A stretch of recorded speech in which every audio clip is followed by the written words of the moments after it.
अक्सर हम लोग देखते हैं कि अगर कोई आपकी भूमिधरी की अराजी और कोई गांव सभा की अराजी दोनों आपकी अराजियात सटे हुए स्थित है, तो आपको परेशान करने वाले लोग कुछ उसका फायदा उठा करके आपके खिलाफ ये एप्लीकेशन दे देते हैं कि इनके द्वारा गांव सभा की जमीन पर अवैध कब्जा किया गया है। ऐसे ही एक प्रकरण के बारे में हम आपसे चर्चा करने जा रहे हैं, जिसमें गांव सभा की अराजी संख्या एक थी जो है 76, और उस काश्तकार की भूमिधरी की अराजी संख्या थी 77। दोनों एक दूसरे के सटे हुए स्थित थे, यानी दोनों का डाढ़ा मेढ़ा एक दूसरे से सटा हुआ था। इसमें क्या होता है कि जो 77 का काश्तकार होता है, अराजी संख्या 77 का, उसके विरुद्ध 76 की गांव सभा की भूमि पर अवैध कब्जे की शिकायत होती है, और उस शिकायत के आधार पर क्षेत्रीय लेखपाल के द्वारा बेदखली की रिपोर्ट प्रेषित कर दी जाती है। बेदखली की रिपोर्ट प्रेषित होने के बाद न्यायालय से उस व्यक्ति को नोटिस जाती है, और नोटिस में वह व्यक्ति न्यायालय के समक्ष उपस्थित होता है और वह कहता है कि नहीं, हमारा जो गांव सभा की जमीन है अराजी संख्या 76, उस पर कोई कब्जा दखल नहीं है। और अपना कब्जा वो बताता है कि हमारा कब्जा दखल अराजी संख्या 77 पर है।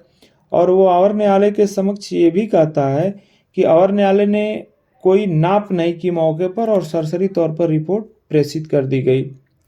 किंतु जो सहायक कलेक्टर होते हैं वह जो है लेखपाल की रिपोर्ट पर ही विश्वास करके उसके खिलाफ 28/11/2019 को बेदखली का आर्डर पारित कर देते हैं। जब उसके खिलाफ बेदखली का आर्डर होता है तो वह व्यक्ति चला जाता है कलेक्टर के यहाँ अपील में, और अपील में वह जो है विस्तृत रूप से लिखता है अवर न्यायालय ने उस आदेश को पारित करने में जो त्रुटियां की थी, जो उन दोनों घाटों का सीमांकन नहीं किया था, उन सारे तथ्यों का उल्लेख करते हुए कलेक्टर के समक्ष अपील दाखिल की जाती है। और कलेक्टर ने उस अपील में जो है सिर्फ इस आधार पर उस अपील को निरस्त कर देते हैं कि कलेक्टर अपने आदेश 24/1/2020 में लिखते हैं कि सहायक कलेक्टर के समक्ष सुनवाई का अवसर अपीलकर्ता को दिया गया था, और सिर्फ इस आधार पर कलेक्टर द्वारा अपील को निरस्त कर दी जाती है। जब कलेक्टर ने अपील को सिर्फ इस आधार पर निरस्त कर दिया कि अवर न्यायालय के समक्ष सुनवाई का अवसर दिया गया है याची को, तो उसके बाद वो जो या अपील करता रहता है उसके द्वारा इन दोनों आदेशों के विरुद्ध माननीय उच्च न्यायालय में रीट याचिका प्रस्तुत की जाती है। और वह रीट याचिका है 8186/2020 हरि सिंह बनाम उत्तर प्रदेश सरकार और अन्य। इसको आप देख सकते हैं 2020 RNP पेज 556 पर। तो जब ये याचिका माननीय उच्च न्यायालय के समक्ष दाखिल होती है तो उच्च न्यायालय जो है दोनों आदेशों को देखने के उपरांत अपना ये मत वहाँ से आता है उस आदेश में कि कलेक्टर ने अपने आदेश में सिर्फ इस आधार पर जो है अपील को खारिज कर दिया कि और न्यायालय ने सुनवाई का अवसर दिया था। लेकिन अपीली न्यायालय को ये चाहिए था कि जो अपील में अपीलकर्ता द्वारा जो कथन कहे गए थे उन कथनों के बाबत उसमें कोई भी प्रतिकाट्य उसका नहीं किया गया, और उसको किस आधार पर अपीली न्यायालय